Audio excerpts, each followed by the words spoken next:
ፋሚሊ እንዴት ናችሁ? ዘር መውጣት ለምትፈልጉ ወንድም እህቶቼ አንድ ቪዲዮ ይዤላችሁ መጥቻለሁ። ምንድነው ከሀገር ስትወጡ ከሚያስፈልጋችሁ ፕሮሰስ ውስጥ አንዱ የሆነው በስራ ቪዛ ስትወጡ ከሚያስፈልጋችሁ ፕሮሰስ ውስጥ አንዱ የሆነው የትምህርት ማስረጃ ጋር የተያያዘ ፕሮሰስ እንዴት እንደሆነ የሚሄደው እዛው ሂጂ አሳያችኋለሁ። እኔም ስለ ፕሮሰሱ ማውቀው ነገር የለም፣ ነገር ግን እዛው ዲቴል ሂደን እናየዋለን። ትምህርት ሚኒስቴርና የውጭ ጉዳይ ሚኒስቴር ሂደን ከትምህርት ጋር የተያያዘውን መረጃ እንዴት አድርገን እንደምናስጨርስ እናያለን። አብራችሁን ቆዩ።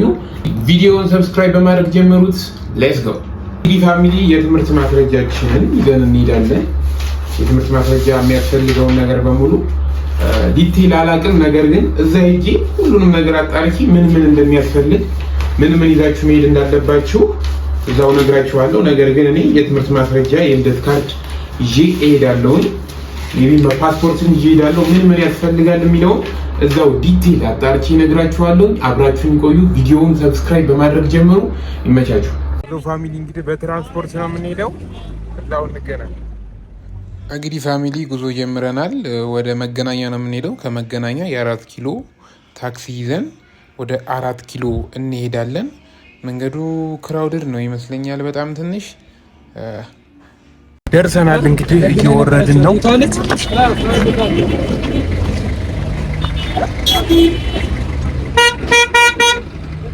እንግዲህ የያዘው ፋሚሊ አሁን የምንሄደው ወደ ትምህርት ሚኒስቴር ነው። አሁን መገናኛ ወርደናል። ስለዚህ ወደ 4 ኪሎ ታክሲ ለመያዝ እንሄዳለን። እንግዲህ የ4 ኪሎ ታክሲ የሚገኘው ከማራቶን ህንፃ ዝቅ ብሎ ነው። ስለዚህ ወደዛ ሂደን የ4 ኪሎ ታክሲ ይዘን ወደ ትምህርት ሚኒስቴር እንሄድና ምን እንደሚያስፈልግ ከትምህርት መረጃ ጋር የተያያዘውን ፋይላችንን እንዴት አድርገን እንደምናደርገው እናያለን። ያለውን ነገር ቀጥታ ዲቴል አሳያችኋለሁ። በነገራችን ላይ አዲስ ለሆናችሁ ከክፍለ ሀገር መታችሁ ምናምን እንደዚህ መረጃችሁን ለማለት ቦታ ምናምን የሚጠፋችሁ ሰዎች ካላችሁ ቀየን ያህል በጣም ከባድ ነገር አይደለም። ከየትኛውም አካባቢው ናችሁ መገናኛ መታችሁ፣ ከመገናኛ ደግሞ ከማራቶን ዝቅ ብላችሁ የ4 ኪሎ ታክሲ ታገኛላችሁ። ከ4 ኪሎ ከደረሳችሁ ደግሞ የትምህርት ሚኒስቴር ፊት ለፊት ነው። ይህንን ያልኩት ከሀገር ቤት ለሚመጡ ሰዎች ነው፣ ሞር ለሁላችሁም አይደለም። እንግዲህ እዚህ ጋር ይመስለኛል የ4 ኪሎ ታክሲ ያለው። በነገራችን ላይ በጣም ሰልፍ አለ። ወረፋ እንደማይሆን ተስፋ አደርጋለሁኝ። እዛም ሂደን እንግዲህ ይህንን ሰልፍ አልፈን ብቻ ይህ ሰልፍ እንዳይሆን ወደ 4 ኪሎ የሚወስደው አይደለም። ስለዚህ ተሻግረን ነው የምንሄደው። የ4 ኪሎ ሰልፍ አይደለም፣ እዚህ ጋር ነው የ4 ኪሎ ታክሲ ያለው። እንግዲህ ታክሲ ውስጥ እንገባለን። ከዛ ወደ 4 ኪሎ እንሄዳለን። ቀጥታ የሚፈጠረውን ነገር አብረን እናያለን። አብራችሁኝ ቆዩ። እንግዲህ ፋሚሊ ትራንስፖርት አግኝተናል።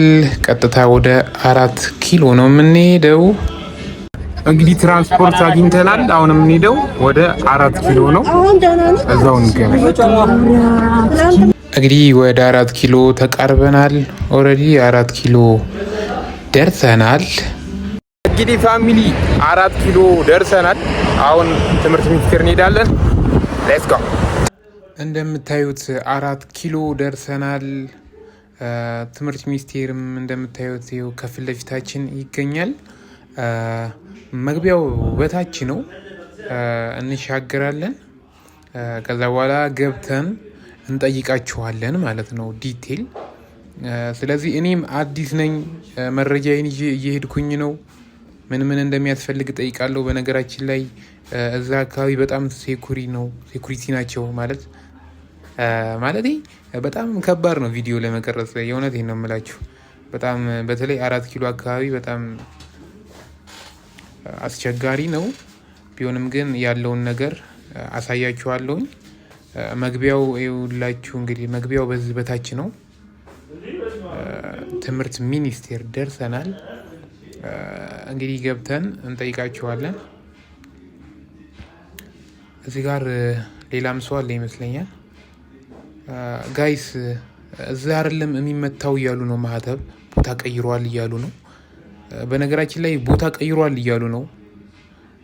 ማስታወቂያውን እያያችሁት ነው ጋይስ። ቦታ ተቀይሯል። ማስታወቂያውን በደንብ እዩት።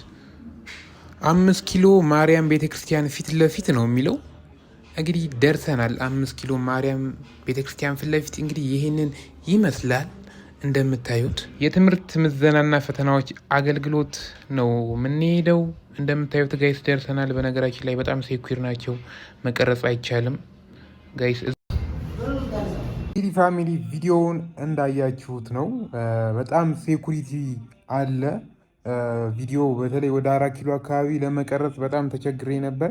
ውስጥ ላይ ቪዲዮ መቀረጽ አይቻልም ብለው ስለነበር አይታችሁት ከሆነ የመጨረሻው ቪዲዮ ላይ ሴኩሪቲዎቹ ጋር በጣም ተጣገባ ውስጥ ገብቼ ነበረ።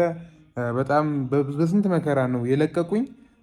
መቀረጽ አይቻልም ብለውኝ፣ ግን እኔ ገብቼ ያለውን ነገር በደንብ አጣርቻለሁኝ። ምንድነው ማህተብ ለማስመታት የትምህርት ማስረጃ ላይ የሚያስፈልገው የቀበሌ መታወቂያ፣ ዲጂታል መታወቂያ ያስፈልጋል። የቀበሌ መታወቂያ ያስፈልጋል።